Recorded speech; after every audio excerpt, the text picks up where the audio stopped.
राम, ये कौन सी रामनवमी है जिसमें हाथों में नंगी तलवार लेके, तमंचे लेके, गंदे गंदे नारे लगाते हुए जुलूस निकाले जाते हैं? ये कौन से राम की भक्ति है? राम हमें ये कहते हैं कि हम दूसरे धर्म वालों को गाली दें? तेल लगा लो डाबर का, नाम मिटा दो बाबर का, ये राम भक्ति है? रामचरितमानस की कहते हैं कि देश के नायक को गद्दार कह दो भरी संसद में, गुंडागर्दी है। देश के नायक को भरी संसद में गद्दार कह दो, वो कहते हैं, वो तो कहते हैं। एक बार सिद्धार्थ जी बोलिए, सिद्धार्थ जी बोलिए, सिद्धार्थ जी। तो आप इसे जस्टिफाई कर रही हैं जो ये गुंडागर्दी? नहीं, मैं जस्टिफाई नहीं कर रही हूँ, पर मैं डबल स्टैंडर्ड की बात कर रही हूँ। मैं जस्टिफाई नहीं करती हूँ, आप जानते हैं ये, मैं कभी जस्टिफाई नहीं करती हूँ गलत को, लेकिन आप जानते हैं ये डबल स्टैंडर्ड है। आपके नेता गद्दार कहते हैं नायक को, तो वो सही है। सिद्धार्थ जी बोलिए, सिद्धार्थ जी बोलिए, सिद्धार्थ जी जवाब दीजिए। वो कह रहे कौन से तलवारें क्यों लहरा रहे हैं आप लोग? मुझे बड़ी खराब लगी राजकुमार जी की बात, फिर भी मैंने संयम से सुना। बोलिए। मैं इसीलिए जवाब देना चाहता हूं। उन्होंने कहा कि हिंदू तो बहुत सहिष्णु होता है, राम भक्त तो बहुत अच्छे होते हैं, और हिंदू तो जो है वो बड़ी सद्भावना की बात करता है। बिल्कुल, हिंदू तो ऐसा ही होता है। तभी आपके नेता रामचरितमानस को सड़क पर आग लगा देते हैं और आप टीवी पे बैठ करके बोल रहे हैं। यहाँ पर आपकी पार्टी आज भी चुनावों में जा रही है, करके देखिएगा किसी और देश में ऐसा, किसी और धर्म ग्रंथ की किताब के साथ आप कहीं करके देखिएगा। मैं आपके बीच में नहीं बोला था राजकुमार जी, हिंदू सहिष्णु होता है, सद्भावना की बात करता है, इसलिए डेंगू मलेरिया बोल दिया गया है। गलत बात को गलत जगह जोड़ रहे हैं। वो अपनी राजनीति रामचरितमानस का हिंदू सद्भावना रखता है, हिंदू सहिष्णु है, पर क्या गलती है उसकी? कन्हैया लाल के गले को काट दिया गया राजस्थान के अंदर। क्या कौन सा नारा लगाया था कन्हैया लाल ने? मैं बताऊं कौन सा नारा कह के? और लाइव स्ट्रीम पे एक टेलर को, गरीब टेलर क्या जवाब दूं? दी गई, पर समाजवादी पार्टी के मुंह से आवाज नहीं निकली। मेवात के अंदर यात्रा निकालने गए लोग, आपने इस देश के अंदर गेटोस बना दिए। ये मुसलमानों का इलाका है, यहाँ तो जाइए मत। वहां पर मंदिर के अंदर लोग फंसे रहे, 12 घंटे तक फंसे रहे। क्यों समाज को गुमराह कर रहे हैं? क्यों देश को गुमराह कर रहे हैं? आप लोग गौशाला से बदबू हर समय उत्तेजना की बात करते हैं, जाने वाले लड़कियों को छेड़ते हैं, हर समय आपके मन में जो लड़ाने आए की बात करते हैं, हिंसा की बात धर्म को जब बनाए गाली दे दीजिए, और उसके बाद आप कहते हैं कि हिंदू तो बड़ा सहिष्णु होता है। हिंदू कुछ नहीं कहेगा, हिंदू कोई जवाब नहीं देगा। ये जाति पिताजी मैं जवाब दूं क्या? जाति सेना की जाकर जाति पूछ रहे हैं, वो मनु ने पूछी थी।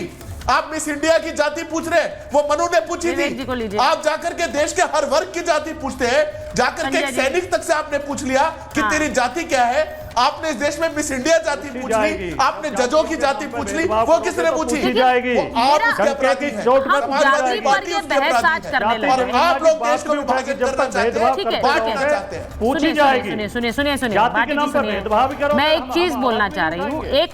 एक और बड़ा रिएक्शन जो आया है वो संगीत सोम और अखिलेश यादव के बीच आया। अब मैं उस बहस में अगर जाऊंगी तो ये फिर से आक्रांता वाली डिबेट होगी, जिस पर तो विवेक श्रीवास्तव जी खुलकर कह चुके हैं कि मुगलों ने तो बहुत कुछ किया है देश के लिए। तो हम यहाँ पर अपने मेहमानों को भी, हमारे दर्शक भी अभी तक जानते हैं कि कौन किस मत का है, क्या सोचता है।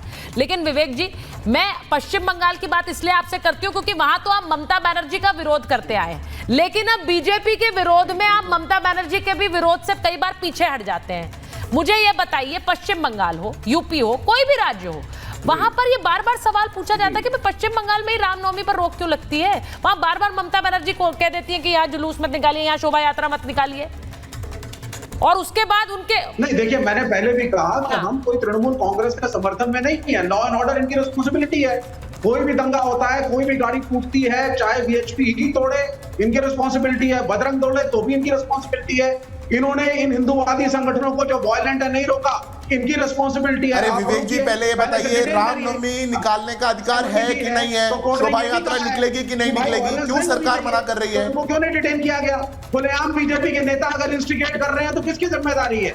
इनको पकड़ के और अरे शोभा यात्रा की परमिशन कोर्ट से आ रही है, ये गलत है या सही है? इसमें भी तो बोलिए। कहा गया सेक्युलरिज्म? कन्हैया लाल ने क्या कहा था? बिल्कुल सही कहा आपने, और गलत हुआ कन्हैया लाल के साथ जो हुआ। लेकिन इसको आप ये बताइए, अखलाक के साथ हुआ, क्या वो सही था? इसलिए दोनों पक्षों से बोलिए, क्योंकि कौन सी पुरानी हम मुद्दों पर जा रहे हैं आज की बहस में, हम कौन से पुराने मुद्दों पर जा रहे हैं जो आपकी तरफ देखती है। विवेक जी, आपने जो सवाल पूछा है, जरा डायरेक्ट में संजय सरकार जी से पूछ लेते। संजय सरकार जी, आप लोग बोल देते हैं बीजेपी वाले खुद अपनी शीशे फोड़ते हैं, आपने तो ऑन एयर बोला ये खुद ही गुंडाई करते हैं, तलवारें लहराते हैं, रिवॉल्वर लेकर सड़क पर घुसते हैं। तो ये बताएं भाई, संजय, ये विवेक जी का सवाल है, वो कह रहे हैं आपने क्यों नहीं इन्हें अरेस्ट किया पहले? आपने पहले ही, क्योंकि एक त्योहार था, आपको लग रहा था, तनाव था, आप लोगों ने अरेस्ट क्यों नहीं किया? अब उनका सवाल है भाई। कल देखिए, कल लॉ एंड ऑर्डर जिस तरफ से बंगाल को संभाला है, भारतीय गुंडागर्दी को जो खिलाफ में बहुत अच्छे तरफ से संभाल दिए हैं, लफड़ा होने नहीं दिया। मैं विवेक बांसल और मैं सिद्धार्थ यादव जी को हम 2-3 सवाल पूछेंगे, शायद जवाब दे पाएंगे, और सूचना तो बीच में मत टूकिएगा, ठीक है। मैं एक चीज आपको कहना चाहता, जब काशी विश्वनाथ कॉरिडोर बनाने के लिए इतना सारे मंदिर तोड़ा गया था, हाँ, जब मतलब जब गुजरात में गांधीनगर शहर बनाने के 2008 में अक्टूबर में इतना मंदिर तोड़ा गया था, जब बीप कंपनी से चंदा लेके गया था, तो ये कह सकता है जो बोल सकता है जो मंदिर तोड़ने वाले को गोली मारो साले को, ये बोल सकते हैं नरेंद्र मोदी और योगी आदित्यनाथ के खिलाफ में? शुभेंदु अधिकारी 3 करोड़ गाय का गोश्त खा के बोल रहा हूँ सनातनी है, हनुमान चालीसा का कब करोगे? सिद्धार्थ गुप्ता, विनोद, हनुमान चालीसा से आपको चिढ़ है, माँ दुर्गा से आपको चिढ़ है, भगवान के जयकारे से आपको चिढ़ है, रामनवमी की शोभा यात्रा से आपको चिढ़ है। आप मुझे बताइए, एक एक करके ऐसे आवाज नहीं आ रही। विनोद जी, आपने वो वीडियो देखा है? आपने वो वीडियो देखा, या संजय सरकार जी ने वो वीडियो ही नहीं देखा? उन्होंने वो वीडियो ही नहीं देखा, उन्होंने कह दिया कि ये वीडियो मैंने देखा नहीं है, जिसमें कल्याण बैनर्जी कह रहे हैं। पूरा पढ़ोगे क्या? इतना सारा मंदिर तोड़ने के बाद देखिए, वो तो सामने दिख रहा है। नहीं, एक मिनट, मैंने उनको दिखा भी दिया। पूरा पढ़ोगे क्या? दिखेगा नहीं भाई, हमारे वो असल में दिखेगा नहीं उनको। वो हनुमान चालीसा पढ़ नहीं सकते ना जी, वो समझिए बात को। देखिए, हनुमान चालीसा वही पढ़ सकता है जिसके मन में से हनुमान चालीसा को। देखिए, जो हिंदू मान्यता व्यक्ति हनुमान चालीसा का जो बड़ा खूबसूरत है। मैं कहना चाहता हूँ आखिरकार, सुचरते मेरी आवाज आ रही है? बोलिए, थोड़ा सा खराब हो रहा था सर। मैं कह रहा हूँ, देखिए, अभी ये समाजवादी पार्टी के प्रवक्ता ने मनुस्मृति का जिक्र किया, तो मनुस्मृति में जातियों को बांटा गया। मुझे बताइए, मनुस्मृति का कौन सा श्लोक है, कौन सा मंत्र है जिसमें जाति की बात करी है? और ये यादव जाति कहां पे लिखी हुई है, मुझे बता देना मनुस्मृति में। मैं चैलेंज करता हूं, नहीं तो उनको तुरंत माफी मांगनी चाहिए। मनुस्मृति में किसी भी जाति का कोई जिक्र नहीं है। मैं चैलेंज करता हूं, ये हिंदुओं के धर्म ग्रंथों को कभी जलाएंगे, कभी उस पर प्रहार करेंगे, कभी उस पर आघात करेंगे, हिंदुओं को 2 दर्जे का नागरिक बनाएंगे, उन पर गोली चलाएंगे। लेकिन मुझे बताइए, कौन से श्लोक में लिखा हुआ है यादव जाति का नाम है? मतलब मुझे बताइए जरा, कहां पर भाटी है इसमें? बताओ नजर एक बार, बताइए। मैं चैलेंज करता हूं आपको। बोलिए भाटी जी, बोलिए, मेरे सामने मनुस्मृति, बोलिए। बता रहा हूँ ये बोलो, ये हो गया सवाल, हो गया चलेगा। आप बोल तो रहा हूँ। अरे हिंदू धर्म ग्रंथों को बदनाम करने से बात आई है। अरे बंसल जी, आपको पता है जाति कहाँ है इसमें? बंसल जी सुन, बताओ ना कहाँ जाति?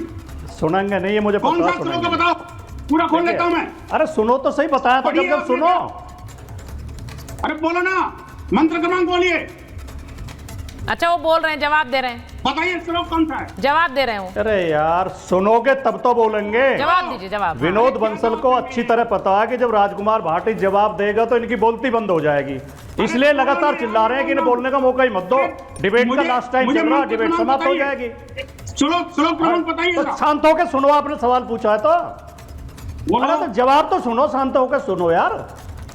इस देश की सामान्य जानकारी रखने वाला आदमी भी जानता है, नहीं सुनेंगे, और मैं इस तरह की डिबेट करता हूं कि ये भी चिल्लाते रहे और मैं भी चिल्लाता रहूं। हाँ, ठीक है, जवाब दे दीजिए। अरे आप नहीं सुनोगे, मुझे पता, बुद्धू आदमी हो यार। विनोद जी, सुन लीजिए, सवाल पूछा आपने, जवाब तो सुनिए। नहीं, ये चुप होंगे तो मैं बोलूंगा। बोलिए सर, बोलिए।